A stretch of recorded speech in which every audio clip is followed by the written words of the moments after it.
Our lives are a string of insights, flashes of inspiration that can be the catalyst for new ideas. However, our pace of life these days means we tend to miss some of them completely. I'm Dave Hill, and I'm the host of the Simple Reflections podcast, a fortnightly series of interviews with people from all walks of life. Our conversations are an invitation to reflect on some of the simple insights my guests have had that have gone on to have a profound impact on their lives. So grab a cuppa and a biscuit, join us, slow down for a little while and see what shows up for you.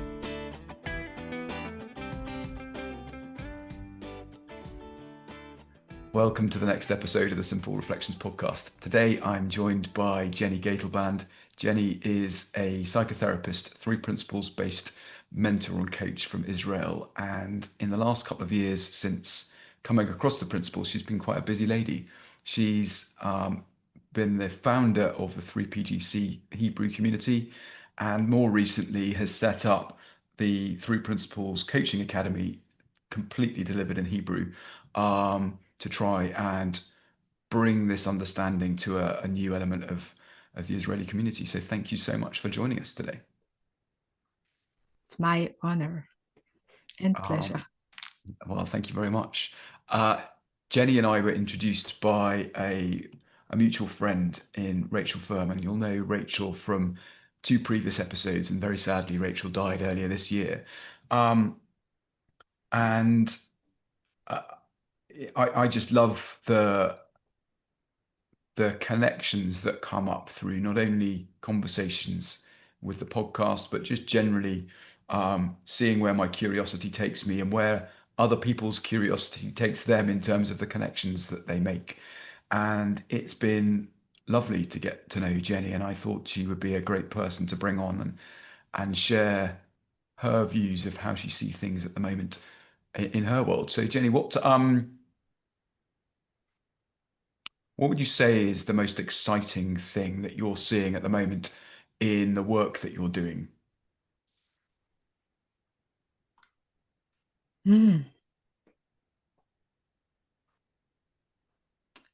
I would say that the most exciting thing is seeing how, when people are getting the understanding of the principles,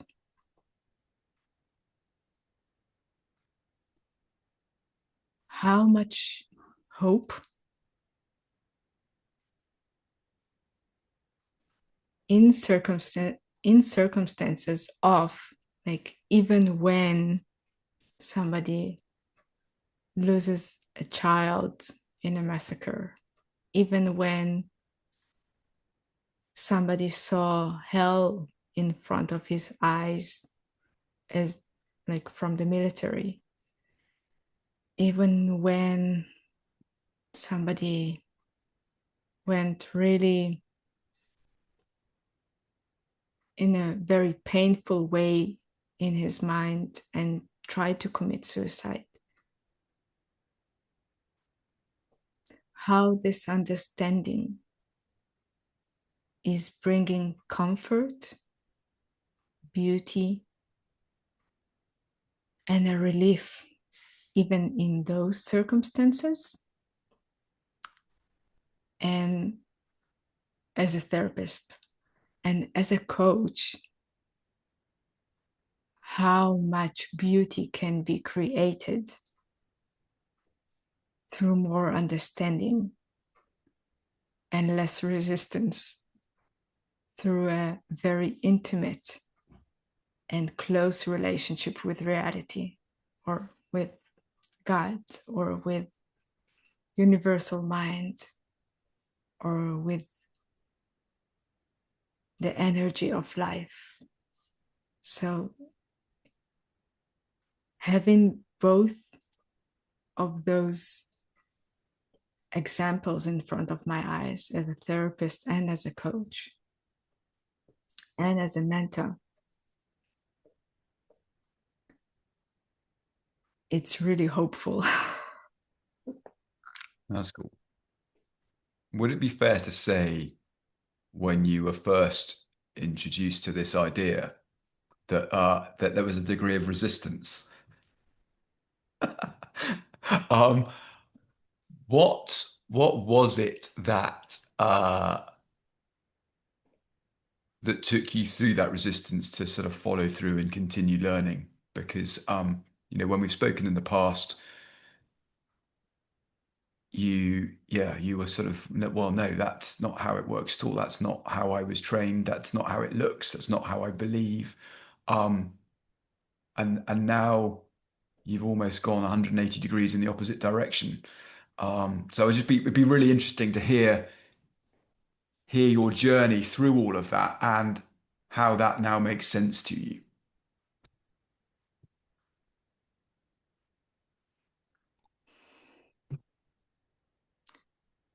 When you're trained for like 8 years and then doing stuff outside in and pointing people and yourself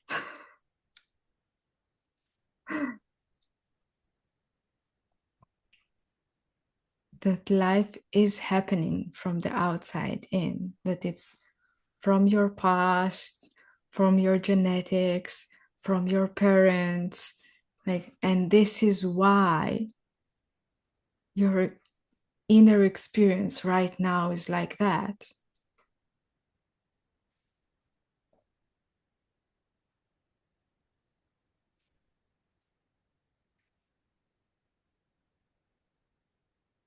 And it's something that you really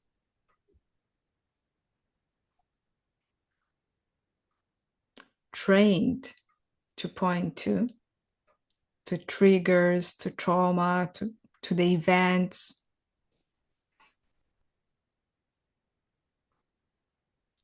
When somebody is saying, no, no, no, that's not how experience is created.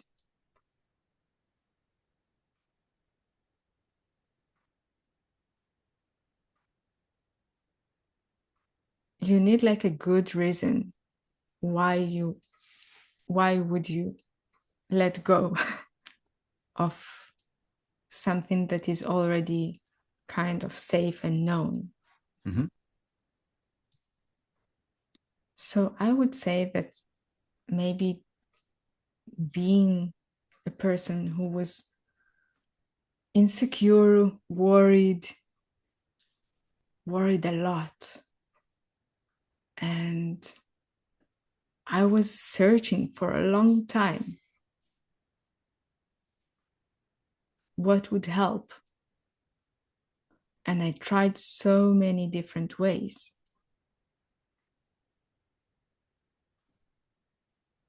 When I met the principles, I was really looking for something. Hmm. So letting go was easier for me because first I suffered myself. And the second thing that I was really searching for an answer. It wasn't pleasant to feel like that. So if somebody wants to know something, life will meet him. Hmm. Like truth will meet him through something. And the other thing was seeing examples, like really to surrender, to check it out, was really a great thing for me. That I have seen enough proofs. Yeah, because I said, okay, but what about weight loss? What about meeting somebody? What about marriage? What about parenting? What about psychiatric diagnosis? What about business? What about money? What about, and seeing that no matter what the topic was, I saw how the principles worked through the person. This is really helpful to change your mind, to see facts. And then when you see a fact, just to surrender and let go of the opinion that you had is easy, because it's not, okay, now I have a better opinion. Yeah. Like, it's a fact in front of my nose.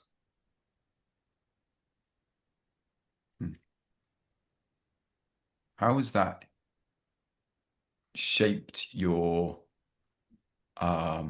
psychotherapy practice? How does this inform how you operate, given your training and experience has been pointing in one direction and this is pointing in a different one.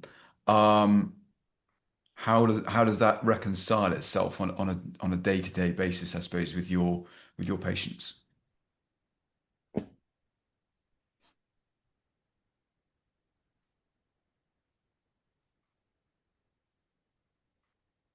My question changed completely. Yeah.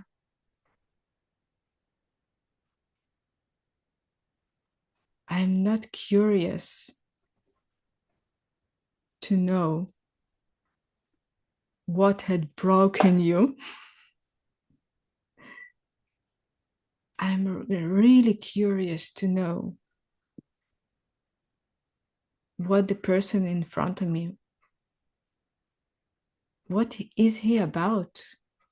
What does he want to create? Like, what is his soul wish? Yeah, why is he here with me?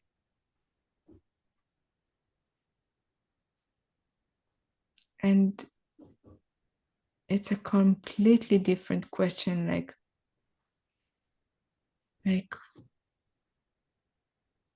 what are we doing here?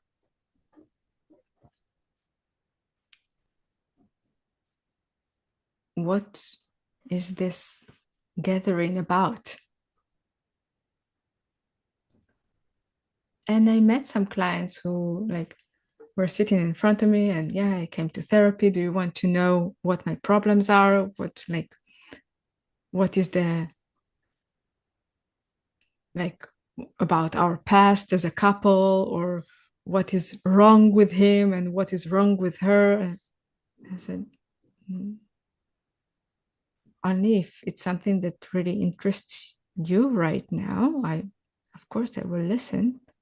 But no, I would really like to know, why are you here? What do you want us to do together?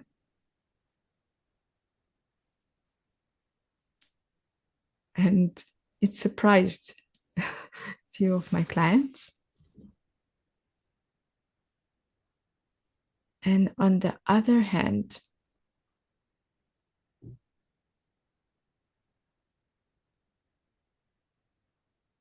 maybe not on the other hand, just something else that happened is that in such horrific events like war and massacre and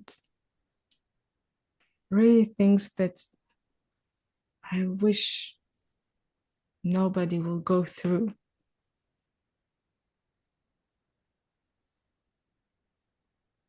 to see people and to see how wisdom operated through them, and to bring it as a gift,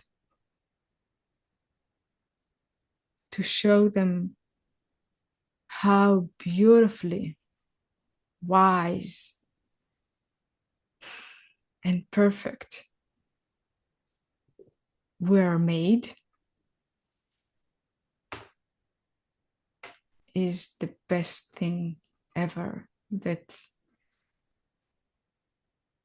that I didn't know that I can share with clients.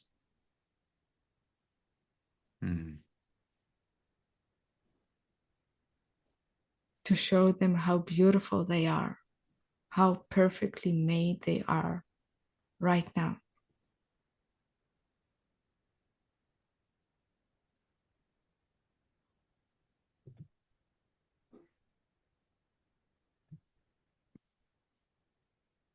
There's something really interesting in what you've just described there, and um, it's that notion that we are equipped to be creative all the time. In fact, we are creating all the time. We just don't necessarily see it like that. And it can also look like some people have more creative equipment than we do. Um, when actually they've just been experimenting a little bit more. They've got a feel for who they are a little bit more, and that's it. That same capacity resides in every single one of us. Um, the toddler that's crawling around on the floor has the capacity to get up and walk. Now, the muscles aren't quite there yet, but with practice and giving it a go, they'll be up and going at some point. And there's no race between two toddlers. It's not who can do it first and faster. Um, it's just an inevitability. It's going to happen um, because they aren't thinking about it. It's like, well, that just looks like the next step that I want to take. Um, as adults or teenagers, potentially, we will limit our capacity and what we think we can and can't do. And as a result of that, won't necessarily step out of that boundary to try things that we see others seemingly coasting through. Um, and uh, and as a result, just never experience it and just and create stories about how we're less than others. Um, I think what's lovely about what you've just described is that when people are facing dark challenges, I suppose, that they think they need to go and unpack, and that you're the person to go and unpack them with because of your experience. Um, you're inviting them into a different possibility.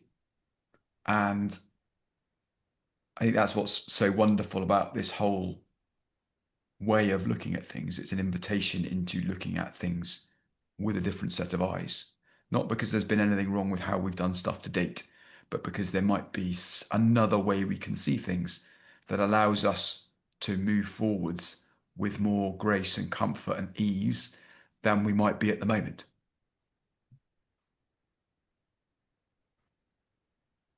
Yeah, it reminded me of a woman I met like 2 weeks ago when we were discussing overwhelming and PTSD. And I said, I have great news and some painful ones. The painful ones is that part of how a bone is getting back to its place is that it takes the natural time to for the cells to go back to their place. And that part of it is sometimes that the area is swollen and the colors are changing and you like really see that something is going on. But because we know what's going on and we know that it's okay for it to be, we allow it. Mhm.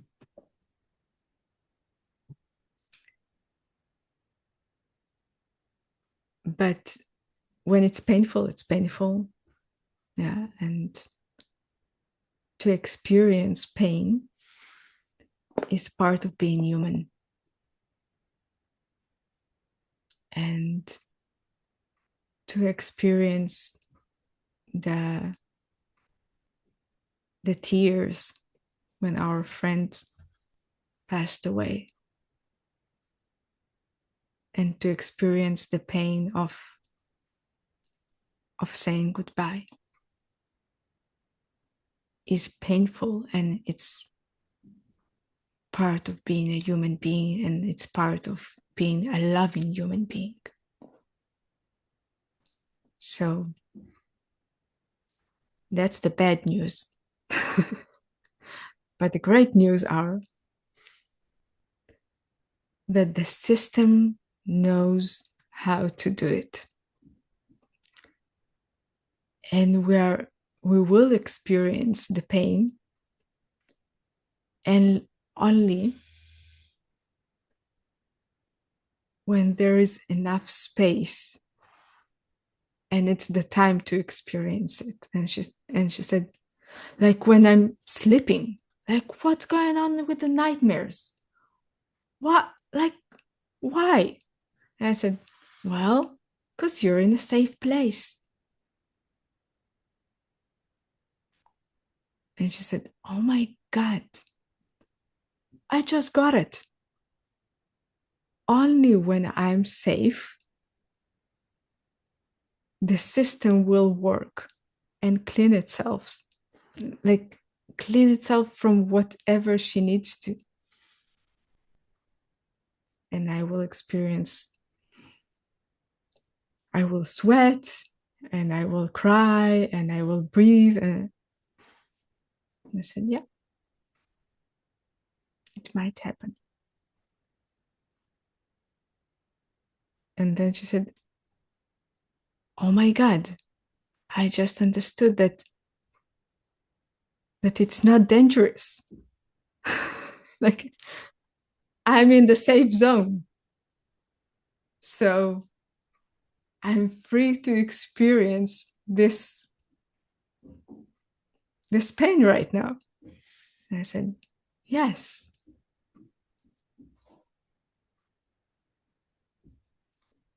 And I said, do you see how brilliant it is? And she said, Jenny, can we say fucking painful and brilliant?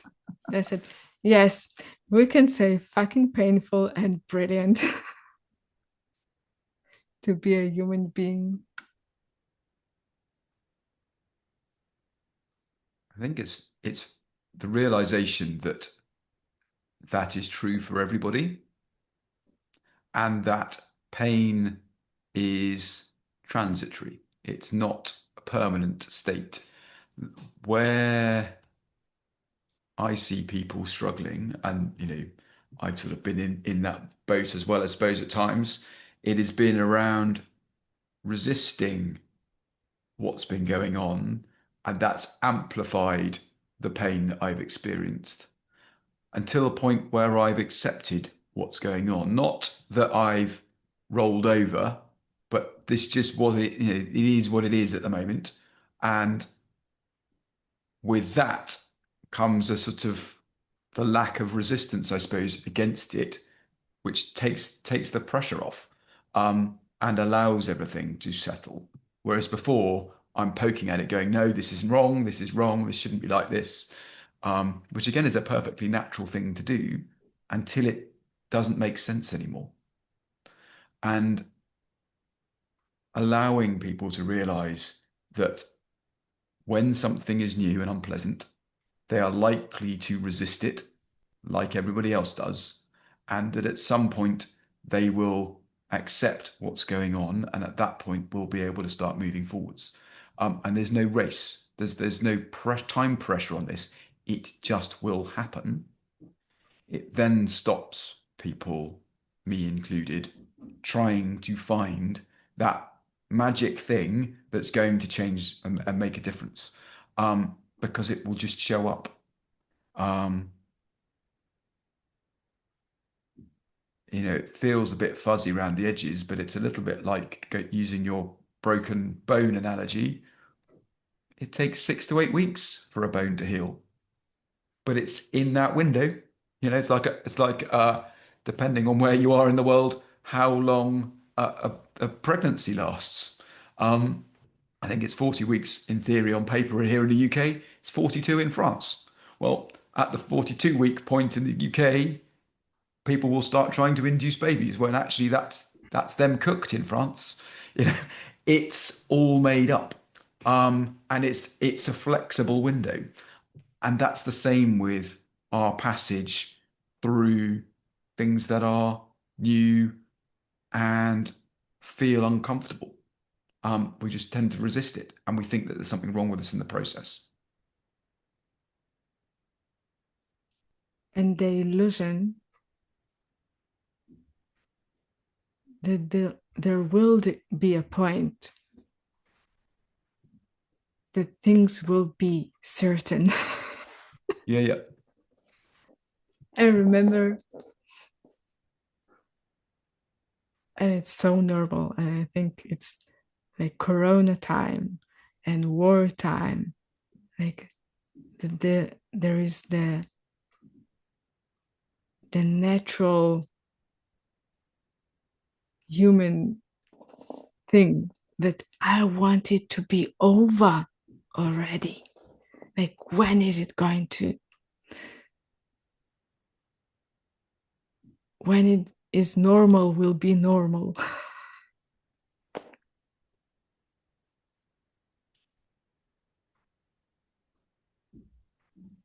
And that's why I said that being really friendly with reality, like to have a really intimate relationship with what is,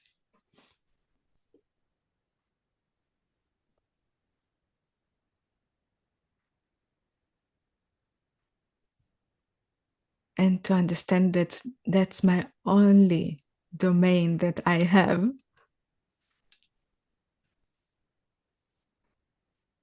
to agree, to surrender, really to surrender to what is.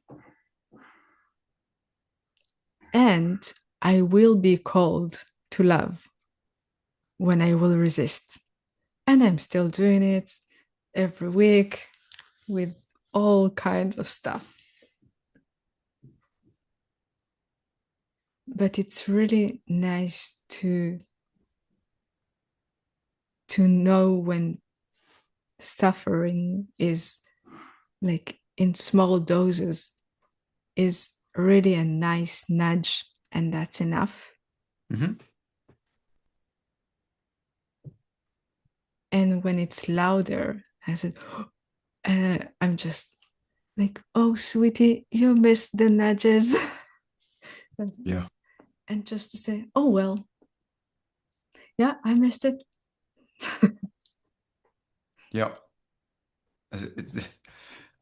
My mind has jumped to forming a blister on your foot. Something that I tried to avoid for most of my military, well, no, all of my military career, but sometimes you can't do anything about it and you're gonna have to put up with it. But if you can do something about it, if something doesn't feel right, there's something not quite right with your sock, or there's something in your boot, or whatever it might be, it makes sense to stop and adjust and check. And that might be enough. Um, but if you go, oh, it'll be all right, and keep going, that thing's going to keep rubbing until your body goes, right, I've had enough of this. You've now got a blister, put up with that. And it takes longer to heal, but it still will heal. Um, the little nudges that we get through the things that we feel are perfect for us because they're letting us know when we're coming up against the edges of something, either that is new, that we need to potentially slow down and work our way through, or that we're on the edge of falling back into something old that doesn't serve us anymore. That discomfort is perfect. It's letting us know the direction of travel we're on and that there might be another way, like slowing down and checking your boots, or whatever it might be. There's there's always a message in there for us. And the whole thing is designed perfectly. Pain is really, really helpful in whatever guise it shows up because it lets us know that we're doing something innocently that is getting in the way of us being able to move forwards as efficiently as possible. I'm not sure if efficient is the right word, but you know what I mean. Um, the interesting piece for me in that is it does not matter what the subject matter is. It doesn't matter if it's um, people wrestling with uh, living in a war zone or the aftermath of such a thing, or grief of the loss of a family member or a friend or whatever it might be. It does not matter. The anxiety of will I get this job or not? If I don't, and all of the sort of subsequent thoughts of I'm not going to be able to pay the mortgage or feed the children or whatever it might be. All of that is perfect. And all of it is pointing to getting me back into this moment right now. And as you were saying, being friendly with it, accepting what's happening right now and seeing what's possible as a result of that.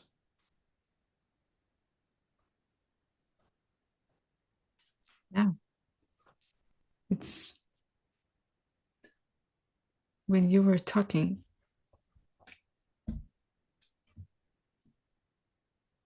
I think that the greatest present that I got from the principles was that it's something that is, on the one hand, sounds so spiritual, but for me it was the most practical thing, especially about shit. Like when you have shit in your life, this is like, okay, gym time. I have a misunderstanding.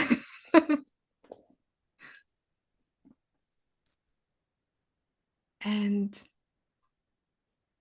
that the promise is that life will continue to happen. And circumstances and events, and somebody will still die, and somebody will, like, and the financial things in the world, and it will still be there. Yeah. And it's not that I will not be part of it, of this human thing anymore, but I will be called to understand the nature of things and myself and the cooperation between me and universe.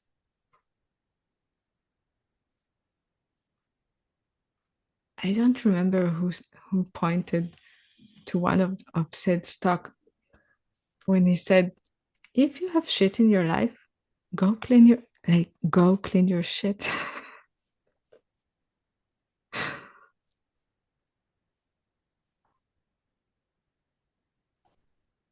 And it touched me so much because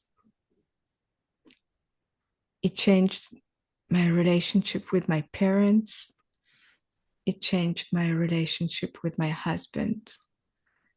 It changed the way I trust my kids and their wisdom. It was a huge surprise for me that I don't need to parent them. It changed my work.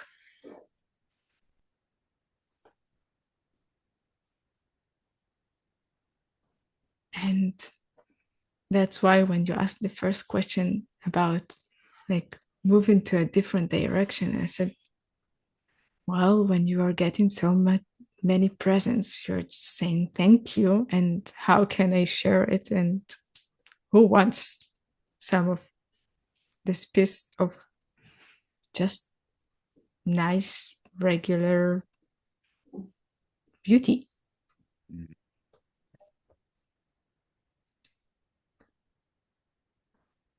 And it really helped me to see people who are in the principles from so many years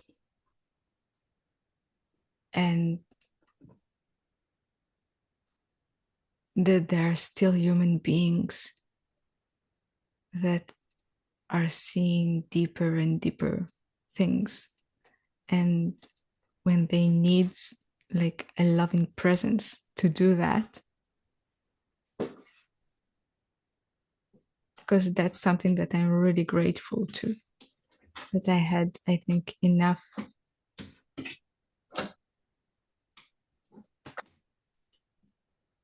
It is stuck. 2 seconds. No worries. Go away. His nail was in the it was stuck and then he couldn't find a way out. He was like trying to Resisting it. yeah, he was resisting it, yes, definitely. But and calling for help. Yeah. But yeah, I had like so many beautiful and loving people around me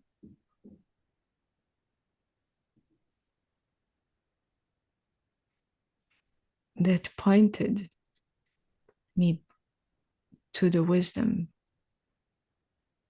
and to the possibility of letting go to that. I would say my grandfather, who was a rabbi or called a rabbi. And when I told him about the principle, he said, well, Jenny, this is pure Kabbalah. This is old news, sweetie. Like, this is spirituality. And I came to him like as a granddaughter. And I said, I have something new. I discovered. I said, really, honey, this is old news. But I'm happy for you that you found something beautiful. Mm. Yeah. I think that's one of the beauties of it all is one, the simplicity of it. You know, there is nothing clever in this. This is just how humans operate. Um, and with a greater understanding of that in whatever shape that takes for the individual, um, the more they understand how they operate, the greater their capacity to navigate life with grace and peace. Uh, and therefore, it's not about where they discovered that from. It's the fact that they discovered it in whatever form, in uh, whatever language. Um, that's the most important thing, and that's the hope for this podcast series. Is this is I think this will be the 71st episode. That's 71 different views of different people all pointing in the same direction, um, but subtly different shades, because everybody has their own understanding of that, and that's always changing, always deepening. Um, you know, I have got really, really comfortable with the idea that I am a perpetual work in progress, as is everybody else around me, and that um, the version of Dave that you're getting today is is the worst one, because the one in 5 minutes time will be better than this one. So I apologize for that. But I can't do much about it because I haven't learnt that bit yet. And that's exciting. Um, it certainly allowed me to park the notion that I should be in have a different level of understanding of whatever it might be. I know what I know, and accepting that for what it is and being open to learn more takes a whole load of pressure off, because life has been one continual learning journey to this point, and I have no doubt that that will continue to be the case. So how exciting, what am I going to learn next? That's what's fun about it. It is. It's amazing.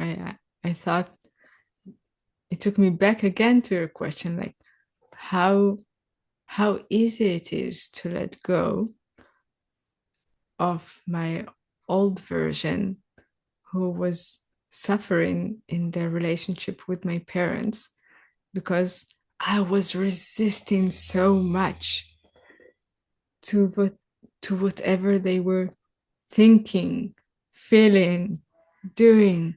And it created a mess for 10 years. Like, ta-da! And to see and to be sincere that, oh, I created it innocently with my own mind. Ooh, okay, I don't have to. Like, okay. Or I didn't share anything publicly about what can happen next to some beautiful knowledge. So it wasn't shared.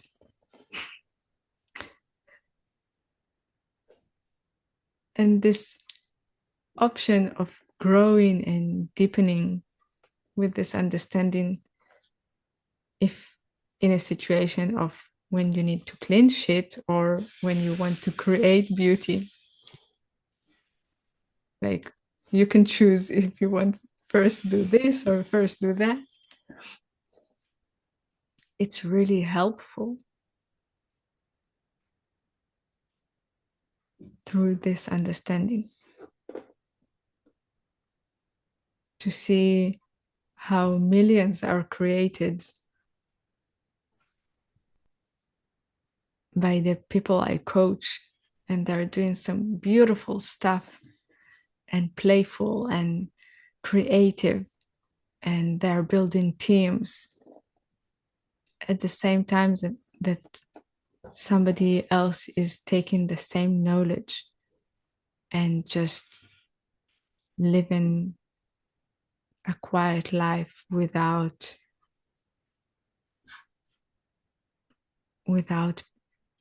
suffering. I didn't know that there is one gift that can serve the CEOs and the people who are sitting in psychiatric hospital.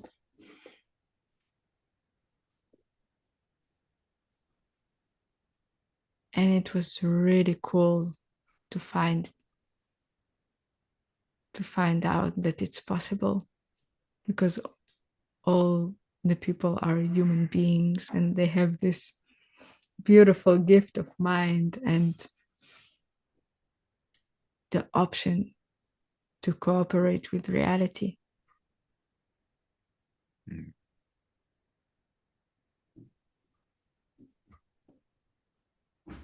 And I'm really grateful to you that you're showing it in such a generous and beautiful and warm way like you do it. Thanks, Jenny. It is through the generosity of the guests that come and give their time up that allow these conversations to happen. Um, I know I could probably sit here and talk on my own, but having a conversation with someone allows that exploration in a really different and dynamic way. Um, it's what we do as human beings. Conversations are just that. Um, we don't know where they're going to go or what's going to come from that. Neither of us knew the direction this conversation was going to take until we started, and we didn't quite know where it was going to end. Um, but that's the fun of it. That's the fun of the equipment that we all have that allow us to navigate life, one conversation at a time. And yeah, I am eternally grateful for everybody that's been and shown up and been a part of this. It's a lot of fun. Thank you very much for your time today. I'll obviously put links to your website and the 3PGC page. Um, is there anything that you've got going on at the moment that you'd like to share with the listeners that you've got coming up? Or is it just a case of finding stuff out via your website? Mm,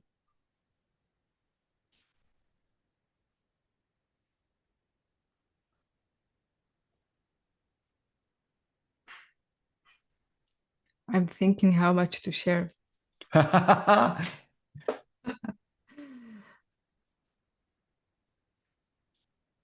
think the best way will be through the site. Yeah, maybe in the site and the Facebook, and the idea of